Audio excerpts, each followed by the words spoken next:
कि मैंने कहा था आपको कि हम लोग अगले वीडियो में टर्मिनोलॉजी पे फोकस करेंगे। तो सबसे पहला जो टर्म हमारा है वो है कोऑर्डिनेशन स्फीयर। कोऑर्डिनेशन स्फीयर क्या होता है कि जैसे मान लीजिए कोई हमारे पास कोऑर्डिनेट कंपाउंड है, जैसे K4FeCN6। अब इसमें ये जो K4 के बाद जो कुछ भी है, जिसको कि मैं स्क्वायर ब्रैकेट में लिख रही हूँ, इसे ही हम नाम देते हैं कोऑर्डिनेशन स्फीयर। यानी कोऑर्डिनेशन स्फीयर में एक्चुअली दो चीज़ें होती हैं। एक होता है सेंट्रल मेटल आयन, यानी जो मेटल है, और दूसरा होता है लिगैंड। यानी अभी हमने कहा था कि कोऑर्डिनेट बॉन्ड होता है इन दोनों के बीच में, जिसमें एक डोनर होता है और एक एक्सेप्टर कोऑर्डिनेट बॉन्ड में। तो यहाँ पर जो लिगैंड है वो है डोनर और सेंट्रल मेटल आयन जो है वो है एक्सेप्टर। तो सेंट्रल मेटल आयन और लिगैंड को together we know as coordination sphere. आ गई बात अब कोऑर्डिनेशन नंबर की। तो बच्चों देखिए, यहाँ पर कोऑर्डिनेशन नंबर का मतलब होता है number of lone pairs donated. Number of lone pairs donated. तो जितने भी लोन पेयर्स यहाँ पर डोनेट करेंगे हम, वो क्या होंगे? कोऑर्डिनेशन नंबर कहलाएंगे। किसके? मेटल के। सपोज करिए एक लिगैंड जो है वो एक लोन पेयर दे रहा है, तो इस कंपाउंड में जो मैंने अभी ऊपर लिखा है K4FeCN6, इसमें 6 लिगैंड्स हैं, 6 साइनाइड आयंस हैं जो कि लिगैंड्स हैं।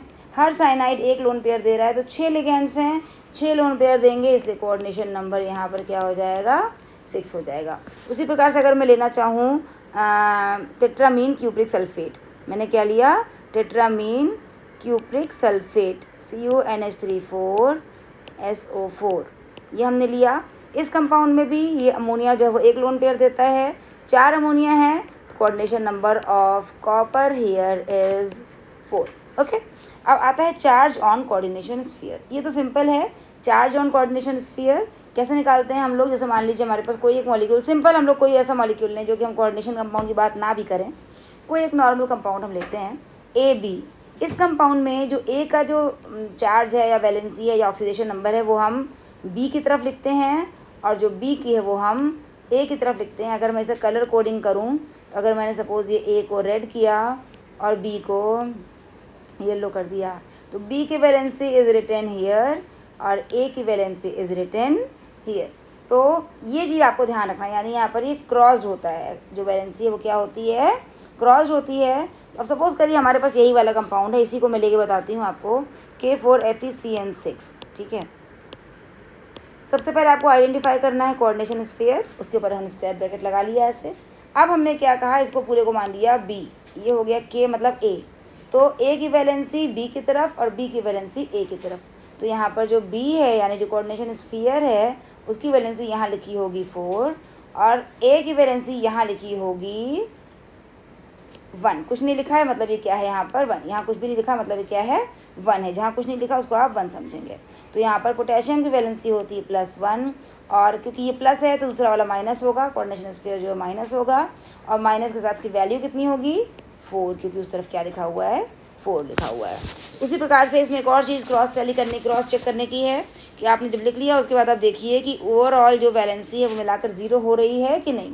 जैसे यहाँ पर 4 है और यहाँ +1 है, तो +1 × 4 प्लस यहाँ पर क्या है? 1 है और ये -4 है, तो -1 × 4, तो क्या हो जाएगा? ये +1 × 4 इज़ +4 और -1 × 4 इज़ -4, मिला करके 0, यानी ये हमारे यहाँ पर करेक्ट है। उसी प्रकार से अगर हम लेते हैं टेट्रामीन क्यूप्रिक सल्फेट में, तो वहाँ पे आप देखेंगे कि CuNH3,4, ये हमारा हो गया कोऑर्डिनेशन स्फीयर, और SO4 हो गया हमारा बाहर का आयन।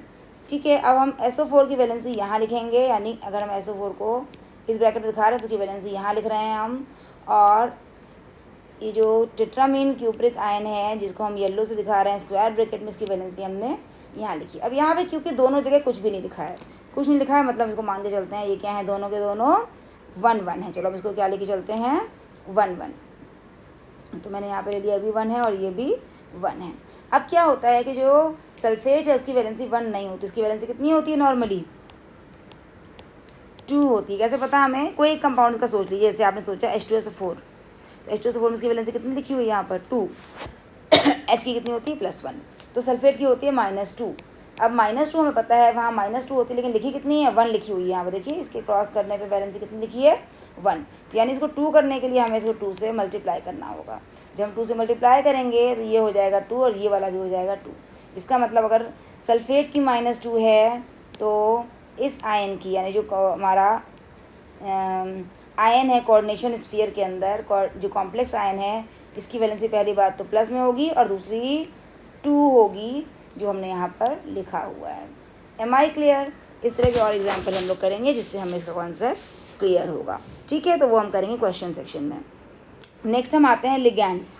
लिगैंड क्या होते हैं? अभी मैंने बताया कि ligand is the electron pair donor in the coordinate bond. Electron pair donor होता है। ठीक है, हम कॉम्प्लेक्स आयन में अगर बात करें तो इलेक्ट्रॉन पेयर डोनर जो है वो क्या है, लिगैंड है। ठीक है, तो अभी फ़िलहाल हम ये समझते हैं इलेक्ट्रॉन पेयर डोनर।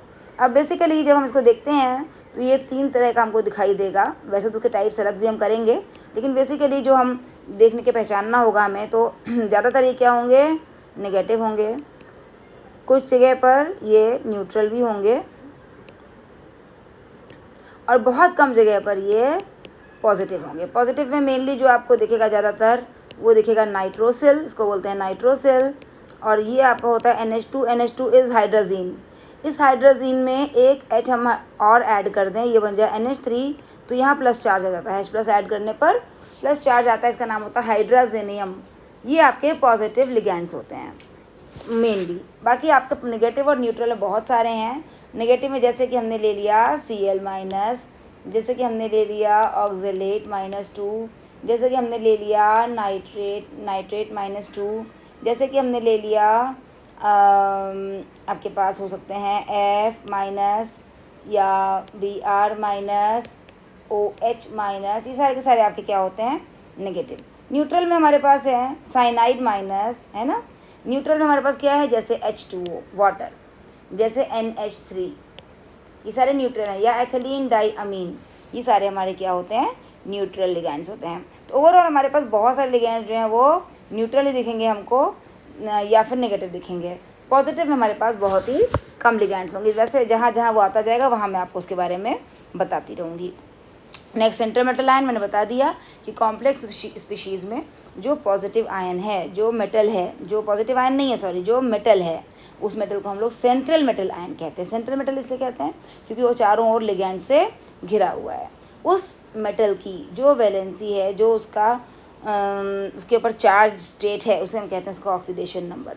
सपोज करिए हमने लिया एक कंपाउंड हमारे पास, वही लेते हैं फिर से, हमारा ऑल टाइम फेवरेट K4FeCN6, इसी को लेते हैं।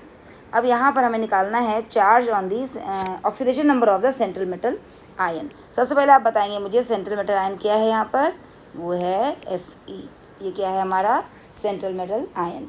अब इस सेंट्रल मेटल आयन का ऑक्सीडेशन नंबर कैसे पता करेंगे हम, तो ऑक्सीडेशन नंबर निकालने के लिए हमें बाकी जो चीज़ें हैं उनके चार्ज पता होने चाहिए।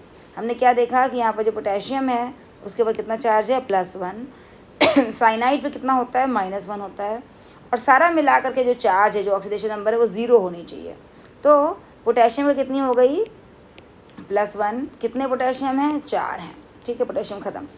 इसको हमने मान लिया ये X है, इसके ऊपर चार्ज +X, और X एक ही है तो ×1, प्लस साइनाइड पे कितना चार्ज है, -1 इंटू साइनाइड कितने हैं, 6। This should be equal to 0।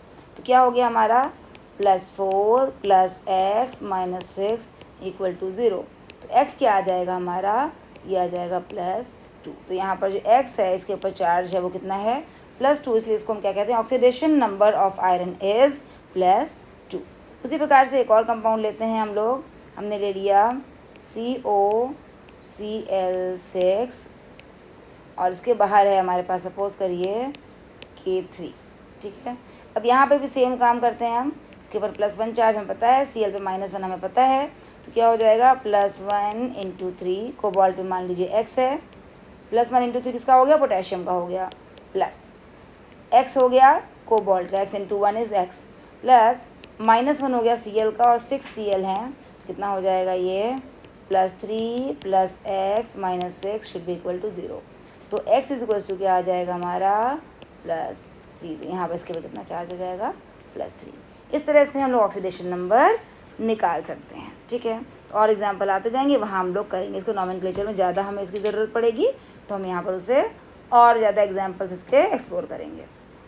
Next आता है effective atomic number. Effective atomic number क्या होता है बच्चों कि ये जो सेंट्रल मेटल आयन है इसके पास इसकी आउटर मोस्ट शेल में ओवरऑल कितने इलेक्ट्रॉन फाइनली हो गए after the formation of the complex, वो कहलाता है उसका इफेक्टिव एटॉमिक नंबर। जैसे कि अगर हमने लिया यही कंपाउंड अगेन K4FeCN6, अब इस कंपाउंड में इसका नाम क्या बताया मैंने, हेक्सासाइनोफेरेट, पोटेशियम हेक्सासाइनोफेरेट। अब इस कंपाउंड में हमें इफेक्टिव एटॉमिक नंबर पता करना है, किसका होगा वो हमेशा जिसका ऑक्सीडेशन नंबर बताया था मैंने, यानी कि सेंट्रल मेटल आयन का, Fe का। अब इस Fe का इफेक्टिव एटॉमिक नंबर हमें निकालना है, तो हम क्या करते हैं, पहले हम लोग निकालते हैं इसके ऊपर ऑक्सीडेशन स्टेट, जो अभी हमने पीछे निकाली थी वो कितनी आई थी, +2। अब इस Fe का एटॉमिक नंबर लिखिए आप। एटॉमिक नंबर कितना होता है Fe का, 26। इसके ऊपर चार्ज कितना, ऑक्सीडेशन स्टेट कितना है, ऑक्सीडेशन नंबर कितना है इसका, +2, ठीक है। और इसके ऊपर जो लिगैंड लगे हुए हैं वो एक लोन पेयर दे रहा है हर लिगैंड, और कितने लिगैंड लगे हैं, 6। तो नंबर ऑफ लोन पेयर लिख लें हम लोग, कितने लोन पेयर इसको मिले एक्सेप्टेड फ्रॉम लिगैंड, वो कितने हो जाएंगे, 6 इंटू एक लोन पेयर कौन दे रहा है, एक साइनाइड, तो 6 लोन पेयर देंगे 6 साइनाइड, तो 6 इंटू लोन पेयर मतलब पेयर मतलब 2 इलेक्ट्रॉन, 12। तो टोटल इलेक्ट्रॉन हो जाएंगे, बल्कि नंबर ऑफ लोन पेयर लिखा मैंने तो 6 हैं, बल्कि उसके बाद नेक्स्ट हम लिखते हैं number of electrons accepted is equal to 6 into 2, क्योंकि एक लोन पेयर में 2 इलेक्ट्रॉन होते हैं। तो ओवरऑल फाइनली क्या आया, इसके पास 26 इलेक्ट्रॉन्स थे, जिसमें से ऑक्सीडेशन नंबर +2, उसका मतलब 2 इलेक्ट्रॉन इसने निकाल दिए, तभी +2 चार्ज आया इसके ऊपर, 2 इलेक्ट्रॉन निकाल दिए, और लिगैंड से इसने 12 इलेक्ट्रॉन्स यानी 6 इंटू 2 ग्रहण किए। कितने हो गए इसके पास टोटल, अब 36, कितने हो गए, 36। ये जो है ये किसका एटॉमिक नंबर है, ये है एटॉमिक नंबर ऑफ क्रिप्टन, ठीक है। तो यही इफेक्टिव एटॉमिक नंबर रूल भी है, EAN रूल भी यही होता है, जो कि क्या कहता है, वो ये कहता है कि कोई भी मेटल कॉम्प्लेक्स आयन इसलिए बनाता है जिससे कि उसका इफेक्टिव एटॉमिक नंबर या तो उसके नियरेस्ट इनर्ट गैस के बराबर हो जाए या उसके करीब पहुंच जाए, उसके नियर पहुंच जाए। तो यहाँ पर आप देख सकते हैं कि जो आयरन है, आयरन का नॉर्मल एटॉमिक नंबर यानी जो उसका एटॉमिक नंबर है वो कितना है, 26, लेकिन आफ्टर कॉम्प्लेक्सेशन इसका एटॉमिक नंबर कितना हो जा रहा है, 36, जो कि इसके नियरेस्ट इनर्ट गैस क्रिप्टन के बराबर है। ये इसको स्टेबिलिटी देता है, यही है इफेक्टिव एटॉमिक नंबर रूल, ठीक है। उसके बाद और एग्जांपल्स हम लोग करेंगे, लेकिन पहले हम लोग अपने टॉपिक को ख़त्म करते हैं। तो जैसे कि यहाँ पर नेक्स्ट हमारा टॉपिक है टाइप्स ऑफ लिगैंड्स। पहला मैंने आपको बताया है कि चार्ज के आधार पर लिगैंड्स को हम बांटते हैं, और जब चार्ज के आधार पर बांटते हैं तो वहाँ पर हम इसे क्या बोलते हैं, पॉजिटिव, नेगेटिव और न्यूट्रल, जिसमें कि नेगेटिव सबसे ज़्यादा हैं, न्यूट्रल भी हैं, लेकिन पॉजिटिव बहुत ही कम है। उसके अलावा एक और क्राइटेरिया है इसको डिवाइड करने का, जो कि मोस्ट पॉपुलर है और मोस्ट यूज़फुल है, जिसकी हमें बहुत ज़्यादा ज़रूरत पड़ती है, वो है on the basis of dentition. Dentition के आधार पर, डेंटेशन क्या होता है बच्चों, आपने नाम सुना है dentist, dentist is who takes care of our teeth, our dents. तो डेंटेशन का मतलब होता है दांत की बनावट। यहाँ पर डेंटेशन जो है वो उसी तरह संबंधित है कि जिस प्रकार से अगर एक लिगैंड है वो मेटल को लोन पेयर दे रहा है, तो वो एक लोन पेयर देने से वो मेटल से एक तरफ से जुड़ जा रहा है, जुड़ जा रहा है मतलब एक दांत से पकड़ ले रहा है, यानी एक लोन पेयर देने का मतलब वो क्या हो गया, मोनोडेंटेट। तो मोनोडेंटेट का मतलब होता है कि number of lone pairs that can be donated is 1।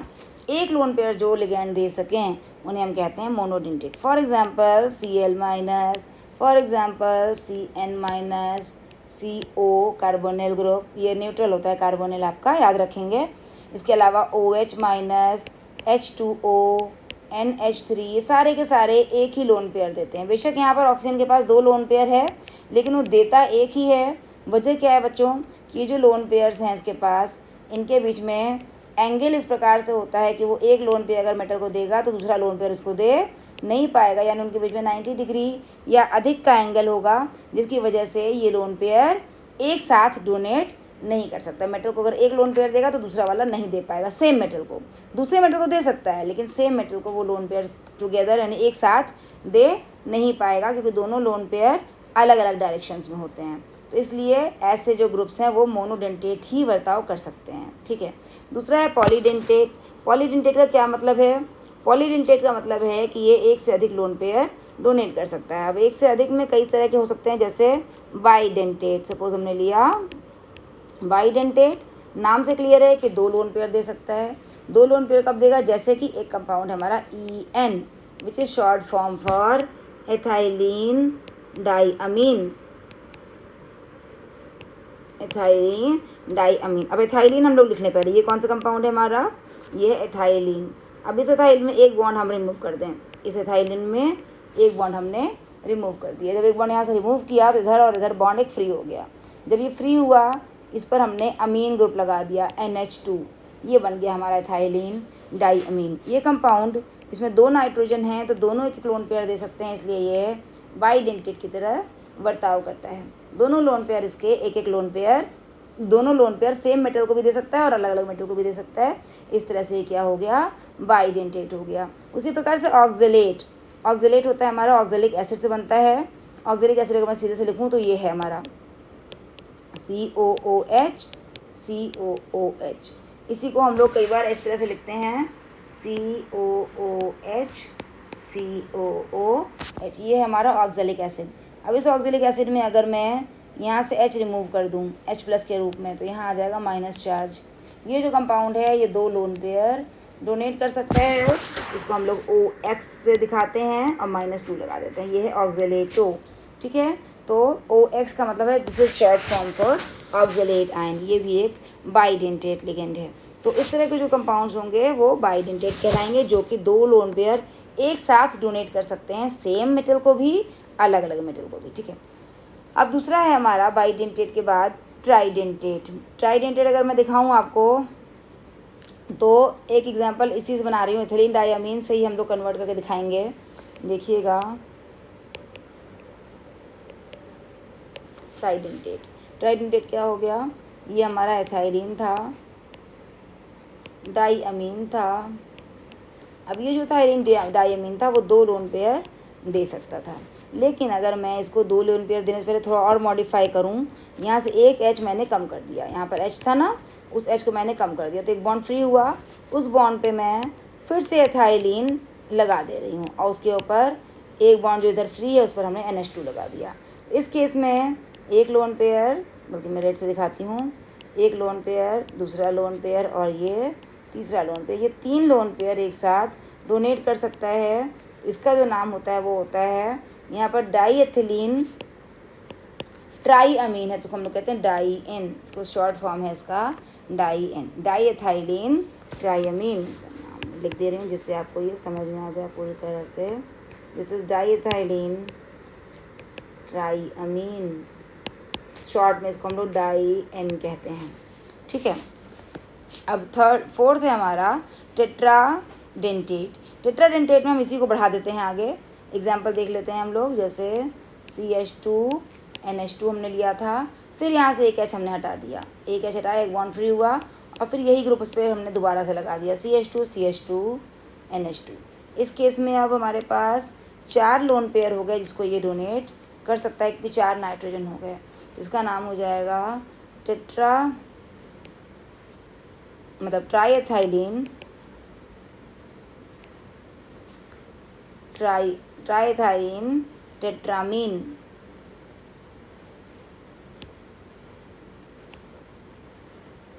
ट्राईएथाइलिन tetrammine, थोड़ा साफ सा नहीं हुआ ये, टेट्रामीन। तो ये क्या जाता है ट्राईएन, इसको हम शॉर्ट में क्या कहते हैं ट्राईएन, ई नहीं लगता इसमें, ये ट्राईएन। ये क्या हो गया? टेट्राडेंटेट हो गया। उसी प्रकार से अगर हम करते हैं पेंटाडेंटेट, ये हमारा था टेट्राडेंटेट। अब आ गया नेक्स्ट हमारा पेंटाडेंटेट। तो पेंटाडेंटेट भी हम इससे भी बना सकते हैं, टेट्रा एन, वो तो आप समझ ही रहे होंगे। लेकिन साथ ही साथ एक और एग्जांपल है जो कि पेंटाडेंटेट के रूप में हमारा पर्पस सॉल्व करता है, वो है EDTA, ethylenediamine tetraacetic acid. ये क्या कंपाउंड है देखिए, इथाइलिन डाईअमीन अभी आपने देखा, CH2 CH2 NH2 NH2। अब इसमें जो NH2 है उसमें दोनों चारों H हमने हटा दिए, हमने यहाँ से भी H रिमूव कर दिया और यहाँ से भी H रिमूव कर दिया। तो क्या बना हमारा N के बाद यहाँ पर दोनों H की जगह फ्री हो गई, यहाँ भी N के बाद दोनों H की जगह फ्री हो गई। यहाँ हम लगा दें एसिटिक एसिड। एसिटिक एसिड क्या होता है, CH3COOH। यहाँ CH3 में से एक H कम किया हमने, CH2 किया, तो एक बॉन्ड यहाँ भी फ्री हो गया। ये क्या चीज़ है देखिए, ये इस तरह से है, CH3COOH, इसका स्ट्रक्चरल फॉर्मूला है। एक बॉन्ड यहाँ पे हमने फ्री किया, मतलब एक H को हटा दिया, इस बॉन्ड को हमने यहाँ जोड़ दिया, तो ये क्या बन गया, CH2COOH, यहाँ भी CH2COOH, यहाँ भी CH2COOH। मुझे ऐसे लिखना पड़ रहा है क्योंकि जगह कम है, CH2COOH। शायद इसको मैं थोड़ा सा और स्पेस लेकर के दिखाती हूँ, लिख करके आपको क्या बना, कैसे बना। देखिए यहाँ पे लिख रहे हैं हम, ये हो गया CH2 NH2 NH2। अब यहाँ से H हटाया हमने, एथाइलिन डाईअमीन था हमारा, एथाइलिन डाईअमीन में H को हटाकर यहाँ हम लगा रहे हैं एसिटिक एसिड, ये बन गया CH2COOH, इधर भी CH2COOH CH2COOH। ये जो बनता है उसमें एथाइलिन डाईअमीन टेट्रा एसिटिक एसिड। ये जो होता है ये हमारा हेक्साडेंटेट और पेंटाडेंटेट दोनों तरह काम करता है। देखिए कैसे, ये एक लोन पेयर, दूसरा लोन पेयर, तीसरा लोन पेयर, चौथा लोन पेयर, पांचवा लोन पेयर और ये छठवां लोन पेयर। 6 लोन पेयर इसके पास हैं। तो ये कभी कभी 5 दे सकता है, ये कभी 6 भी दे सकता है। यानी कि ये पेंटाडेंटेट और हेक्साडेंटेट दोनों तरह से काम कर सकता है। ऐसे लिगेंड्स को हम लोग कहते हैं फ्लेक्सीडेंटेट। फ्लेक्सीडेंटेट का मतलब, इसका एग्जांपल तो सिंपली यही है, EDTA, जो समटाइम्स पेंटाडेंटेट की तरह काम करता है और समटाइम्स हेक्साडेंटेट की तरह। तो ऐसे लिगेंड्स जो अपने डेंटेशन बदल सकते हैं उन्हें हम कहते हैं फ्लेक्सीडेंटेट। एम्बीडेंटेट का मतलब दोनों तरफ से, एम्बीडेंटेट का मतलब क्या होता है, दोनों तरफ से। जैसे ऐसे लिगेंड्स जो हैं तो मोनोडेंटेट, लेकिन अपने डोनर साइड को चेंज कर सकते हैं क्योंकि इनके पास 2 डोनर साइड्स हैं, जैसे थायोसाइनेट आयन। अब ये जो HCN- आयन है, ये अगर सल्फर की तरफ से डोनेट करेगा तो इसे हम कहते हैं थायोसाइनेटो। O का मतलब होता है बच्चों नेगेटिव चार्ज, इसलिए हम O कर देते हैं, वैसे थायोसाइनेट है। और दूसरा हम कर सकते हैं NCS-, इस केस में ये नाइट्रोजन की तरफ से दे रहा है तो इसे हम कहते हैं आइसोथायोसाइनेटो। उसी प्रकार से ये हो गया साइनो, जिसमें कार्बन की तरफ से दे रहा है, और ये हो गया आइसोसाइनो, जिसमें वो नाइट्रोजन की तरफ से दे रहा है। या एक और एग्जांपल हम ले सकते हैं इसमें, नाइट्रो और नाइट्राइटो।